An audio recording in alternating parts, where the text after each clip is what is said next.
Welcome to Unity of Wilmington. We are a loving, vibrant, spiritual community committed to expanding consciousness and inspiring personal transformation. We do that in a lot of ways. We live our mission. We live into our spiritual and holy purpose. Unity of Wilmington is part of a worldwide spiritual movement called Unity, a movement that was founded on healing, the healing of a physical healing of a body, but a healing that inspired many others to do the same. It's a message of love, of healing, of prosperity, of abundance, a consciousness that starts in the heart of God, but from God's heart to your heart.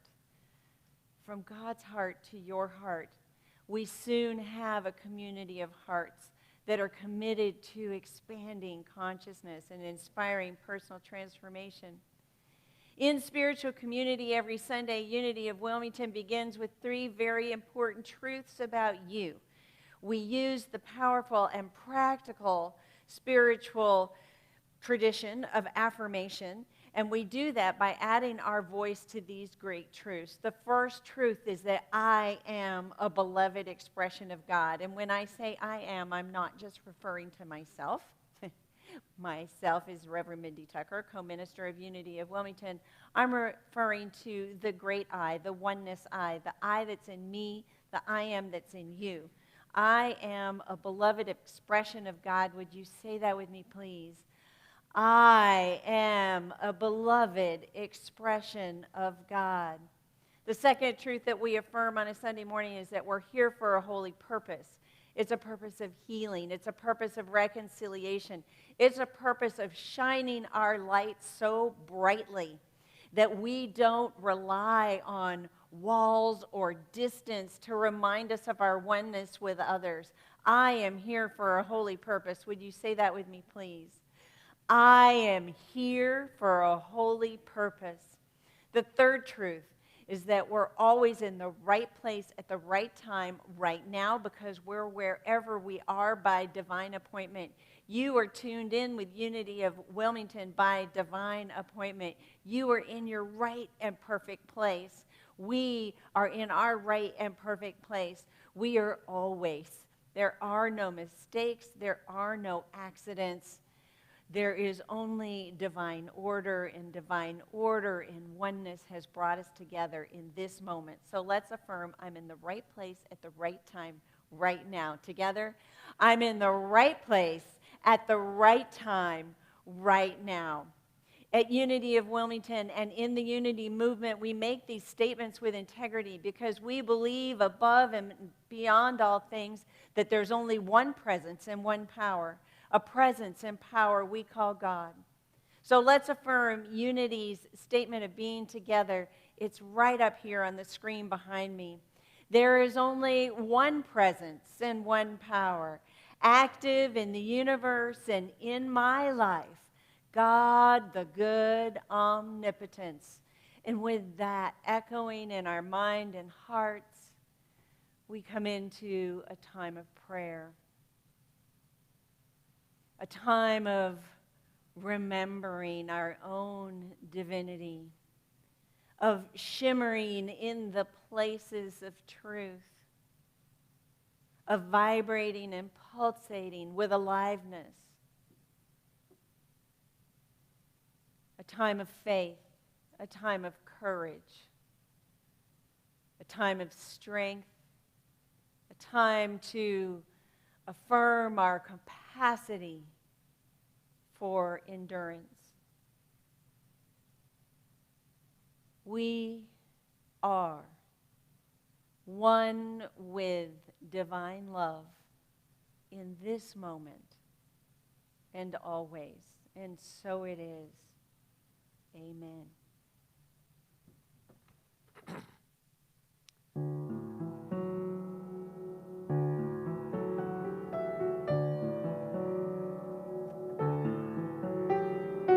I can show you the world, shining, shimmering, splendid, Tell me, princess, now when did you last let your heart decide? I can open your eyes, take you wonder by wonder, over, sideways, and under, on a magic carpet ride, a whole new world, a new fantastic point of view. No one to tell us no, or where to go, or say we're only dreaming. A whole new world, a dazzling place I never knew. And now from way up here, it's crystal clear that now I'm in a whole new world with you. Unbelievable sights, indescribable feelings, soaring, tumbling, freewheeling through an endless diamond sky, a whole new world, 100,000 things to see. I'm like a shooting star, I've come so far, I can't go back to where I used to be. With new horizons to pursue, I'll chase them anywhere. There's time to spare. Let me share this whole new world with you. A whole new world, that's where we'll be. A thrilling chase, a wondrous place for you and me.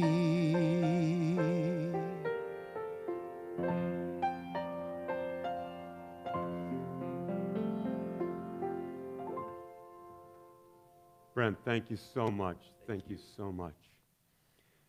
Well, greetings, and it's my pleasure to welcome you all here to Unity of Wilmington online and live and on Facebook. If you're joining us here for the first time, welcome. And I trust that it will fill the need that you bring. If you're here for the second or third time, great. Welcome back, and welcome back to anybody who's been here. If you're enjoying this, please share it, and share the love, and share the connection. Thank you. We have a poem this morning from Robert Frost. Two roads diverged in a yellow wood, and, sorry I could not travel both and be one traveler, long I stood and looked down one as far as I could to where it bent in the undergrowth. Then took the other, as just as fair and having perhaps the better claim, because it was grassy and wanted wear, though as for that, the passing there had worn them really about the same.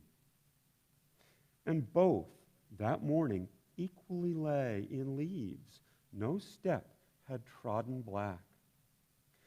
Oh, I kept the first for another day, yet knowing how way leads on to way, I doubted if I should ever come back. I shall be telling this with a sigh, somewhere ages and ages hence. Two roads diverged in a wood, and I took the one less traveled by, and that has made all the difference.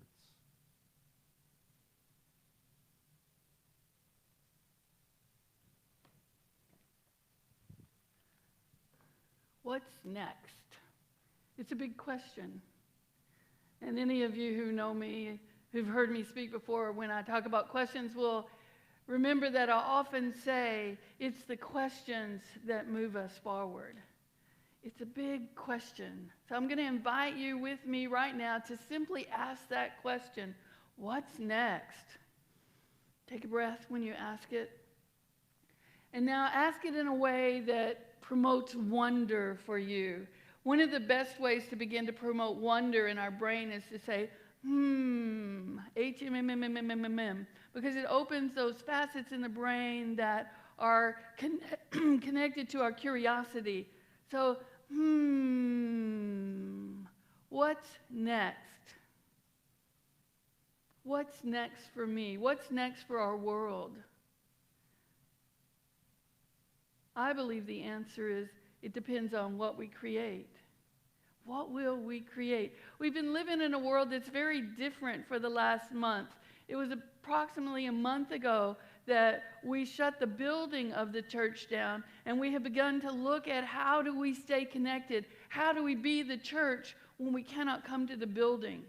How do we entertain that willingness to live in mindfulness together when we don't come together physically?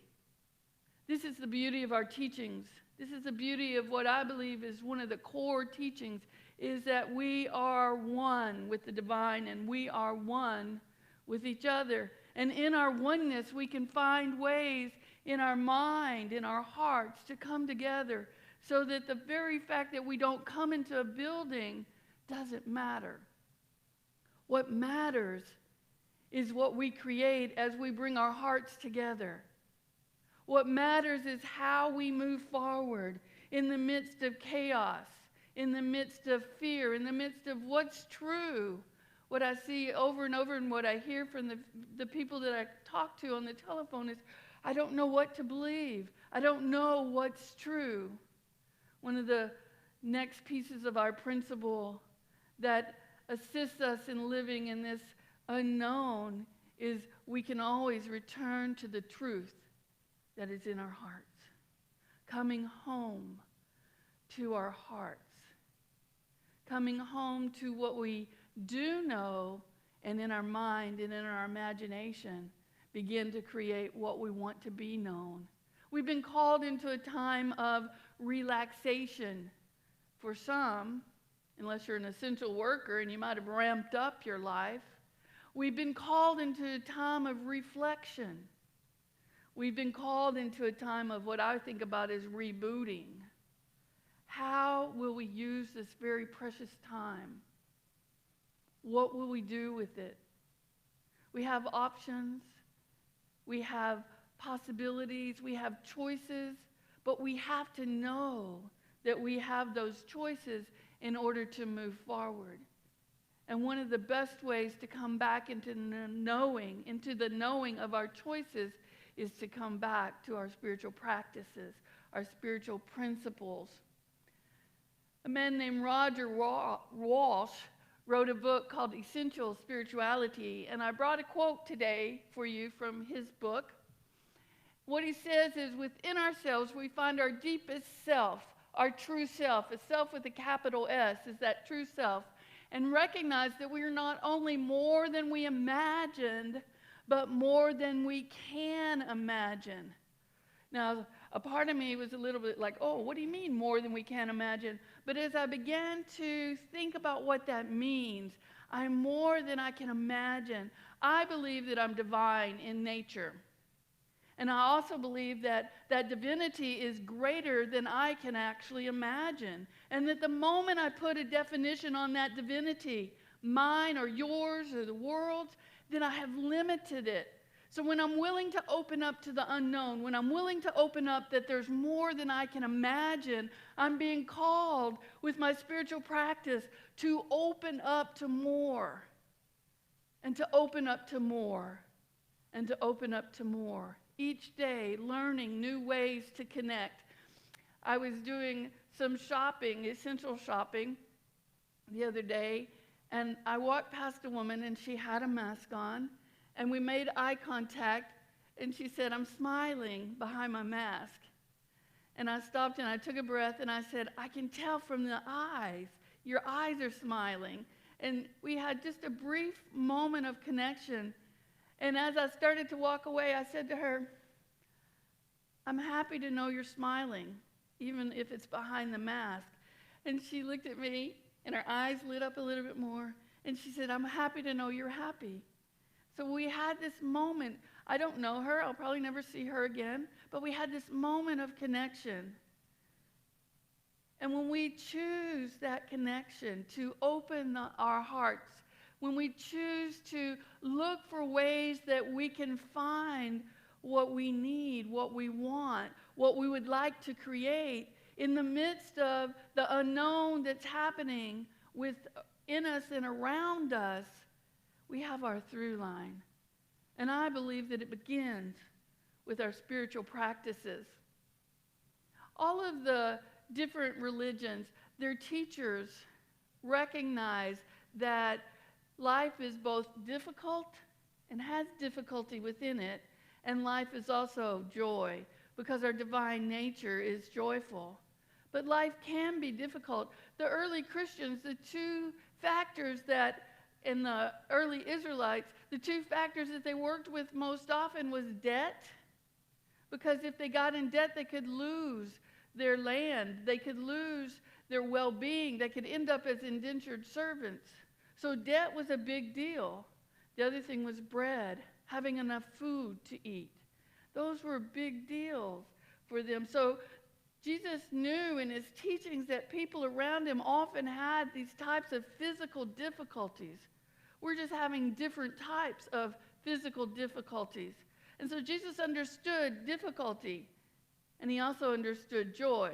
And he understood that when we come into alignment with our true nature, then we can move forward and navigate the difficulty with greater ease. And this is what some of the world's religious teachers have to say. The first one's from Jesus. The kingdom of heaven is within you. It's within me. It's within us, which is part of where we come with that oneness.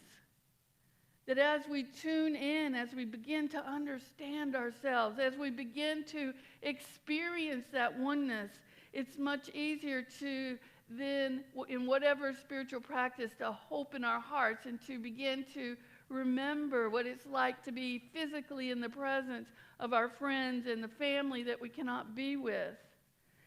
Muhammad of Islam said, "Those who know themselves know their Lord."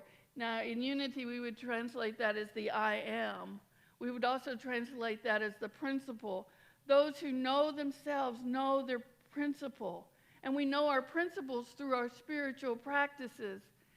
Confucius says, those who know completely their own nature know heaven. Knowing ourselves, taking the time in this time where we've been called to shelter at home, to spend time in reflection and getting to know ourselves is, I believe, part of our calling. Beginning to know, what are my beliefs? How am I reacting to difficulty? It's easy for me to sit and meditate when things are smooth and calm. And it's much more difficult when my mind is agitated. I have to really work to bring my mind back to center, to bring my mind back to a focus rather than allowing it to run wild like a monkey mind. But it takes practice. And I have to, in the midst of that practice, be willing to have grace for myself when my mind is having difficulty settling. And maybe that happens through the whole meditation. But what I can do is love myself for having time and making the time and staying in the chair through the entirety of my meditation, for doing what I say I'm going to do. And maybe I want to look at what my different spiritual practices are at different times. If I'm struggling with my mind that's running around, I might want to walk in meditation. I might want to find something uplifting to read. I might want to look at a YouTube if I'm having difficult reading. But something that uplifts me, something that calls me to remember who I am, something that calls me to live in my oneness, something that calls me to be able to navigate the difficulties that I might be having in the midst of the change that's occurring in our world. It can be a challenge. And yet within us are all of the capacities of God. So within us is everything that we need to meet the challenge. It doesn't always feel that way. but they're there. And I believe in this time of reflection that finding a spiritual practice if you do not have one, or even doubling up on your spiritual practice if you do have one, can be of assistance to you. It can be very helpful to you to stay calm. What we know about stress is that the moment our stress systems are activated, then our immunity goes down. The moment we are feeling fear, our immunity goes down. And I don't say that to scare you, but I say that to develop a self-awareness. Oh, I'm frightened, I'm scared, I'm angry. And one of the best things to do in those moments is first to acknowledge it to ourselves. And secondly, to just say it, even if you're saying it out loud to yourself, but say it clearly and directly. Oh, I'm noticing that I'm feeling scared. I'm noticing that I have fear rising in me. I'm noticing my sadness. I'm noticing my grief. And then when we can do that, we can open our hearts to ourselves as we have turned within, as we know ourselves better. We can open our heart to ourselves and embrace ourselves and love ourselves as much as we can exactly where we're at. We can use our spiritual practices to be the very foundation of navigating in the unknown. What's true is we always live in the unknown, but most of the time our unknown is far more familiar. It's taken me this whole month period of time to get used to seeing faces in masks at the grocery store.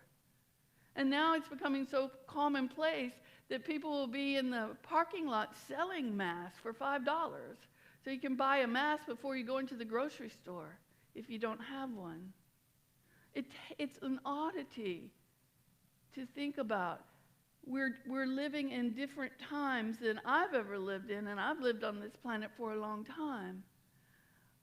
But how can we, since that's what is, use our spiritual practice to be able to navigate with ease, or with the greatest ease we can in any moment? There are a lot of benefits to spiritual practice. I want to share some with you. One is when we engage in spiritual practice, our hearts open. When we sit in meditation, our hearts open. When we connect to somebody else through heart-to-heart connections, our hearts open. When we simply breathe into our heart and out through our heart, and in through our heart and out through our heart, when we do that, our hearts open, and our hearts become more into coherence. And when our hearts are coming into coherence, we could talk about that as coming into alignment with divine mind, with God, with divine nature, with all there is, with our Buddha nature, whatever you want to call it. It's coming into alignment so that we're flowing in the same way that the river is flowing. And when we're flowing that way, there's less resistance. And when there's less resistance, it's easier to navigate. Our hearts opening allow us to see each other more clearly, to see that divinity within, to feel that oneness with each other. Another benefit of our spiritual practice is that fear and anger are triggered less frequently. So when we're engaging in the spiritual practice, the fear is triggered less frequently. The anger that we all have within us that gets triggered sometimes can settle. Or when it does get triggered, we can take a breath and settle our own thoughts, settle our bodies. Emotions, fear and anger and sadness, they're the language of the body. And so when we learn to turn our attention inward to our heart, when we learn to turn our attention outward to a book that inspires us, to a YouTube that inspires us, we will open our hearts in a way that assists us, if we choose, to come up to the frequency of that inspiring material. And when we come up to that frequency, we leave that emotion of the past, the anger or the sadness or the fear behind, even if it's just for a moment. That's a moment in time. and then we can have a second moment in time. And eventually these moments can lead to a place where we can navigate these times much easier, with greater ease. We can actually find the joy that's within them, that joy of seeing somebody I don't know and making a connection. We have a neighbor that got a new dog. His name is Jack, and he's this really cute little Jack Russell Poodle Terrier. And every day I look for what I call Jack sightings, because he is so excited and he's just so happy. And he has no clue what's going on around him. But in his world, he is always happy to see the people that he encounters.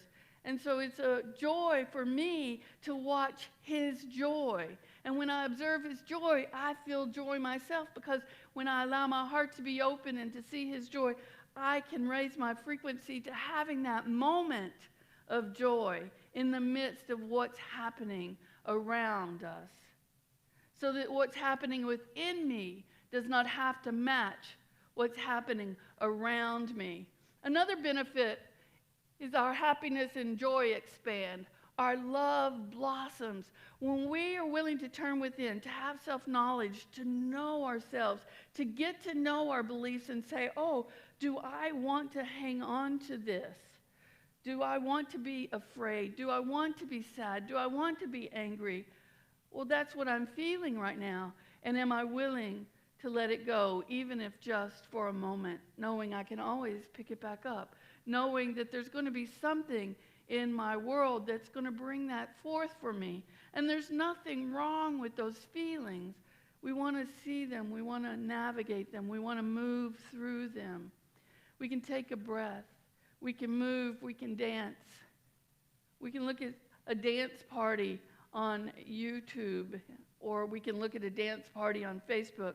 There are many activities we can do coming back to a spiritual practice to move through what we're feeling, to love ourselves exactly for what we're feeling, and then to allow it to move. Emotions simply want to be in movement. The word emotion comes from the word to motivate, which means to move. So emotions simply want to move. So when we're in the process of moving, when we change our posture, when we get up and walk to the window to look out, and maybe we have a Jack moment, a Jack sighting moment, then whatever that is for us, then we can have a moment of shift within us. And the moment that happens within us, we are radiating that out from us. We experience greater peace. And when we when we have increased love, when our love and our joy and our happiness are expanding, when our peace is expanding, we're going to have greater compassion for ourselves. When we look out and we see people doing things that we don't really believe they should be doing, it's much easier than to go, oh, well, let me bless them because they're in what I think is out of alignment. But let me bless them so I haven't lowered my frequency by my own criticism or judgment. And if I do that, then I can come back to having grace for myself. But our spiritual practices can be the foundation. They can be the boat that we're floating on in this river that's running in a new way, that's forging new pathways. Mindy Tucker said, spiritual practice plants the seeds of stability in the unknown.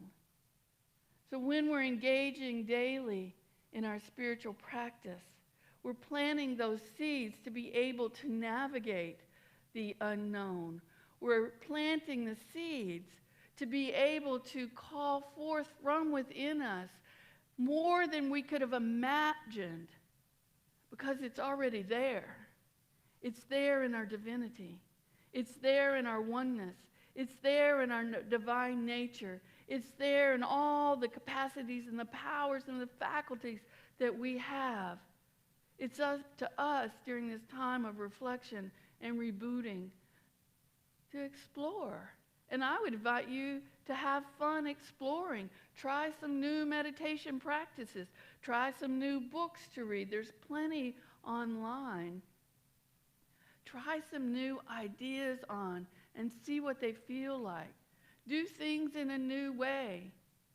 I know that we've been in the process of organizing, getting things more in order. We've been in the process of planting, of tending our beautiful, what will be our beautiful garden this summer that's already full of colorful plants. But we're tending, and we're a garden of ourselves in many ways so that we can tend to our beliefs. We can pull the weeds of our beliefs, but we can plant the seeds of stability as we are pulling the weeds of our belief. If you don't have a spiritual practice, start easy. Start for just a few minutes a day and notice what happens. Do what you say you're going to do. If you say you're going to start today, start today. If you're going to do 5 minutes at 3, when it feels like 5 is going to go on forever, stay there. And do it, even if you're having to wiggle and grit your teeth and think, oh my gosh, I can't believe this feels like it lasts an hour. Do what you say you're going to do. Because that's a way to build trust with yourself and trust in your spiritual practice. Observe the outcome. What happened? Did I do my day any differently? Did I have different feelings? Was it easier to navigate? As I engaged in the spiritual practice, be gentle with yourself, no matter what's coming up for you. Allow yourself to feel it, to speak it, to move it, and then to love yourself. Give yourself grace. Give yourself the grace that you would give another person if it were that person exhibiting what you're feeling. Because we're often much more likely to give grace to another than to ourselves.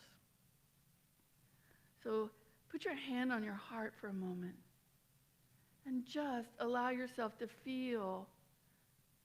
You might feel the beating of your heart. You might feel the texture of the cloth. You might actually feel the energy of your heart expanding, because where we put our attention, particularly our kinesthetic, our touch attention, our energy begins to open up. Give yourself love for just a moment. That's a moment more than you did before. And if you choose through many times throughout your day, you can bring your hand to your heart and just give yourself love. When you're looking for something to raise your energy because you're feeling the stress, bring your hand to your heart and give yourself love. And you'll find that soon in those moments, you're radiating forth that love. You're giving it to you, and then you become the tuning fork or the light post, the beam of light that's coming forth as you in that moment. And then recommit. When you mess up, simply recommit. I recommit to a spiritual practice. We can add the judgment if we want, or we could simply love ourselves and recommit.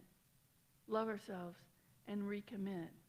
And know that we can recommit as many times as it takes. The prophet Isaiah said, step to the left or step to the right, and the voice behind you will say, go that way. I interpret that to mean we cannot do it wrong. We cannot do it wrong. Even when we make mistakes, as Mindy said earlier, even when we make mistakes, there's going to be an outcome. And when we're open to the learning, when our hearts are open, then we're more likely to see what can we learn from this. It's a wonderful question. It goes very well with what's next. What can I learn from this? What am I willing to create in the next few moments? What am I willing to create in the next day? What am I willing to create day by day, step by step? I don't have to have a big, grand plan, and it's okay if you do. But what can I do moment by moment to feel as much joy, as much peace, as much harmony as I can in this moment? And then look for ways to have fun. How much fun can I have? Oh, I got to cook again. How much fun can I have doing that? Oh, I got to do the dishes again. How much fun can I have doing that? What music would help me to wash them more easily? You know, to put them in the dishwasher or just to wash them. How can I make this a joyful time? How can I make this shelter at home be a time of renewal so that when I do move forth in a new way, I'm used to the newness and I'm open to more newness and I'm willing to create thoughts held in mind, produced after their kind. I'm willing to create what I really want to come forth in the next few days, in the next few weeks, in the next few months. Eric Butterworth, a Unity minister that's written many books, he's no longer walking on this earth plane, but Eric Butterworth says, within you now and always is the unborn possibility of a limitless experience of inner stability and outer treasure. And yours is the privilege of giving birth to it. And you will, if you can believe. Ours is the privilege of giving birth to what's next. Ours is the privilege of opening our hearts, of opening our minds to something new, to live in the unknown for as long as we can, whether that's 30 seconds or 30 minutes, to stay in the unknown with gratitude. Because when we can do that, our heart's desires, what we set a clear intention for, with that feeling of gratitude, with that feeling of love, will find us. It will come seeking us. And when we spend the time in the unknown, we may be surprised. It may be a cosmic giggle for us. What comes forward? Oh, I didn't even know that I wanted that.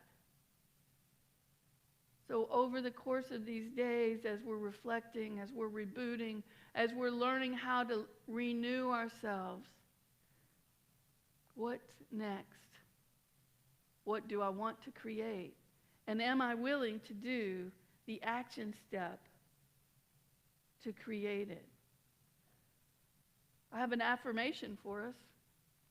I engage in spiritual practices to navigate the unknown, to settle my thoughts, and to draw upon my faith. When I'm fearful or stressed, my spiritual practice helps me to remember that within me is unlimited peace. I experience freedom within my heart. I may not be comfortable with going out, but how can I have freedom with staying in? How can I experience unlimited peace no matter what's going on around me? And that doesn't mean to stop having compassion for what's happening out there. But how do I have peace within me? How do I be that beacon of light? For we've been told that we are the light of the world. How do I be the beacon of light? How do I be the beacon of peace? How do I be the beacon of love? And have and experience moment to moment that freedom in my own heart. And when I have that freedom in my heart, I'm an invitation, you're an invitation to also for others to have that freedom. Let's take these thoughts into a time of meditation, bringing our mind, if we can, to a point of stillness. If it's helpful to you, simply focus on one word, a word of your choosing. If it's not helpful, open your mind up to something that's different. Explore what works for you as a unique and individualized presence of God on this planet. Allowing yourself to look within, turning our attention and our awareness within so that we feel that oneness. We feel that inner peace, that peace that passes all understanding. That we begin to long for those spiritual practices in our day. That we're willing to take a moment and take a breath. To take a moment and be. to take a moment and settle and calm our minds, to take a moment to love ourselves. I'm going to place my hand on my heart as I take a moment to love myself and take that love into a moment of sacred and holy silence.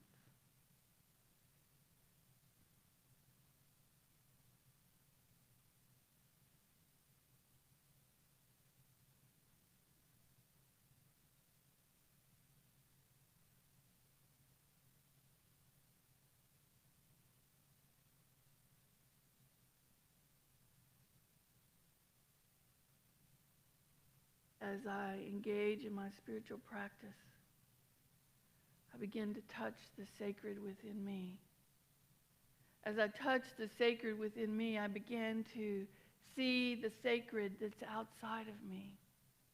I begin to be willing to do something new, to try something new on, to open my heart, to expand my joy, to look for ways to be happy in the midst of what is. So as we come out of meditation, know that that moment makes a difference in your life. Each moment connects to another moment, to another moment, to another moment, to another moment, and makes a difference in your life. When Jesus was on the mountain, in the Sermon on the Mount, the disciples asked him, teach us to pray. And so Jesus gave a model prayer, which we call the Lord's Prayer. When Charles Fillmore, the co-founder of Unity, was feeling distressed, he would say the Lord's Prayer 15 times in a row, because he felt that by the 15th time, he had engaged in a spiritual practice that uplifted him so that he could see above what he had seen, the appearance of what was, before he did that. So today we're only going to do it once, but let's speak. And I'm going to invite you, even if it's a little bit awkward, to speak these words aloud, because we give power with our spoken word. We feel it resonate in our throats and in our hearts and in our bodies. But let's say this beautiful prayer together, knowing that heart to heart, tune in a moment and see if you can feel my heart radiating toward yours.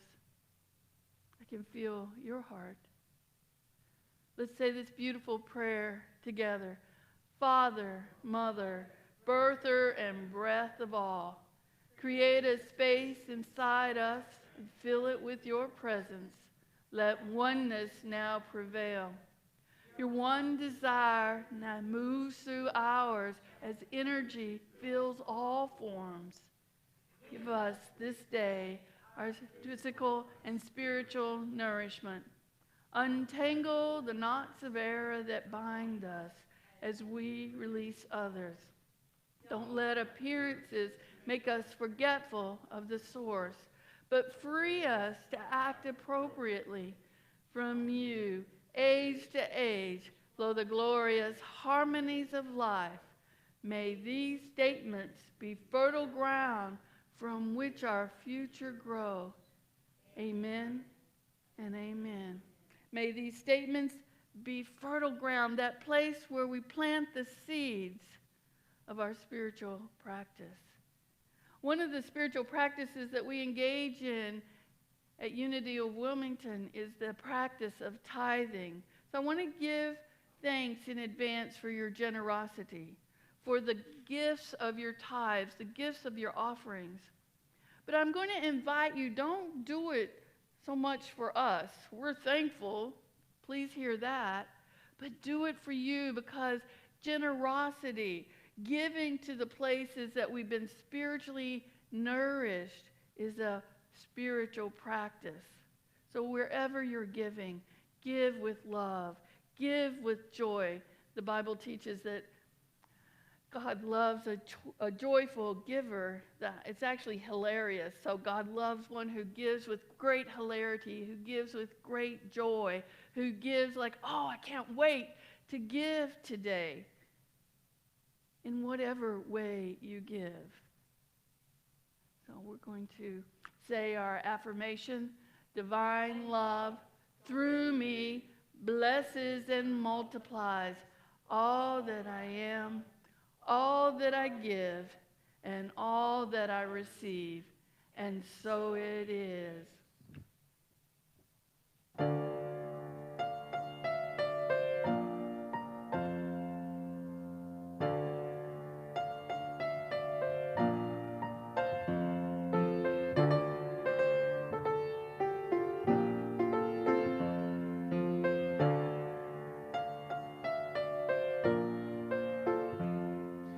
Oh, I know that there'll be better days. Oh, that sunshine about to come my way. May we never ever shed another tear for today. 'Cause oh, I know that there'll be better days. Waking up in California, but these clouds, they won't go away. Everything like another storm, yeah. I'm just trying not to go insane.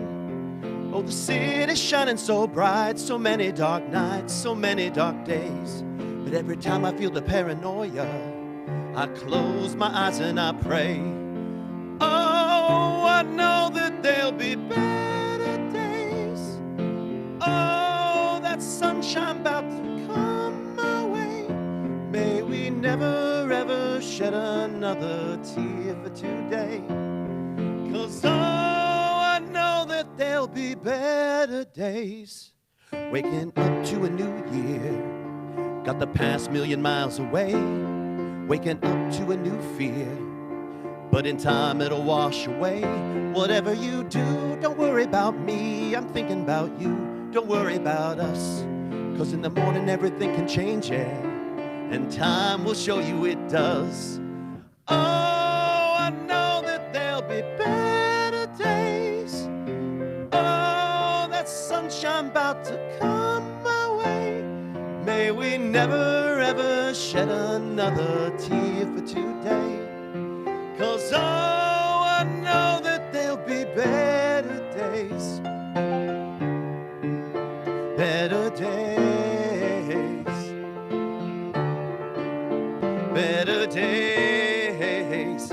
May we never ever shed another tear for today. 'Cause all that sunshine about to come my way. May we never ever shed another tear for today. 'Cause all that sunshine about to come my way. Oh, yes. Amazing. Brent Schraff. Oh my gosh. The song was released something like March 20th. If you go on YouTube and watch One Republic, but who would do that now that we've had you? I mean, millions of views. Just so perfect. So perfect for today. Thank you for that. Thank you, Reverend Nickie, for your message, and Bruce for being with us. Thank you for your generous giving. We bless it by saying, oh, as I demonstrate grateful giving, I am an open channel through which prosperity flows. I am blessed. Unity of Wilmington is blessed. The world is blessed. Thank you, thank you, thank you, God. Yes, for sure, thank you. For yourself, participating in the practice, the spiritual practice of giving, and for Unity of Wilmington, who is blessed by you. Yes, definitely. And we have some announcements. Why not, right? We have a daily word. The daily word today is understanding. You can find this in hard copy or online. And the affirmation is, I open myself up to spiritual understanding. I open myself up to spiritual understanding. I open myself up to spiritual understanding. Perfection. Starting on the 30th of April, we are going to have a Zoom spiritual discussion group based on the book Living from the Soul by Sam Tarode. We're announcing it now because it takes time. If you want to order the book, smile.amazon.com. Select Unity of Wilmington as your designated charity. They're having a special on it. It's just under $6. So anyway, if you're interested in pursuing your spiritual development, your spiritual unfoldment by being in a discussion group, sign up.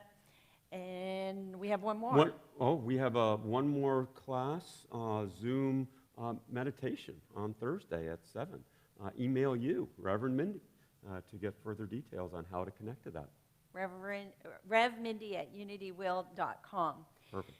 Lots of ways to stay in contact. Facebook, you're watching our live stream.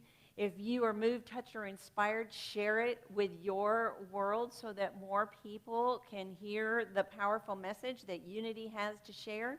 We're practicing holy hygiene, and we will continue to practice holy hygiene until we choose otherwise. Right, and along with the holy hygiene of washing our hands comes the idea of opening our soul, opening our heart. And I think we've got a little message up there. Allow yourself to rest. Keep your soul open and quiet and allow that direction to flow in. Yes, allow yourself to rest. Your soul speaks to you in the quiet moments in between your thoughts. I love it. Yeah. And we're going to bless the children that are out there, the children that are within. And so let's say together, children, we love you, we bless you, we appreciate you, and we behold the Christ you are. Oh, yes, we do. If you would like prayer support, there are a number of ways to get in touch with us. You can call the Unity of Wilmington office. You can go to our homepage. There is a prayer button. Hey, there's somebody at the door with a check. Who's willing to go to the door and accept that generosity? So, RevNickie at gmail.com, RevNickieGolden@gmail.com, or call Silent Unity for prayer. We're so grateful that you are here with us today. And I'm very happy to call you back and pray with you or email you back and pray with you. It's one of my greatest pleasures during the week. Yes, we do. So let's say our prayer for protection and end with a benediction. The light of God surrounds us. I am light. The love of God enfolds us. I am love. The power of God protects us. I am power. The presence of God watches over us. I am presence. Wherever we are, God is. I am divine. Ooh, put that on your heart. That's right. And breathe into your heart, allowing yourself to feel love for yourself. And know that within you is every capacity that you need to navigate what we are moving through at this time. And use your power of your mind, your creativity, your imagination, your joy to experience peace within and to begin to lay the foundation with your spiritual practices of where we are going next. Have the best week you can possibly have and enjoy yourself. And know that there are better days. Better days. Except you.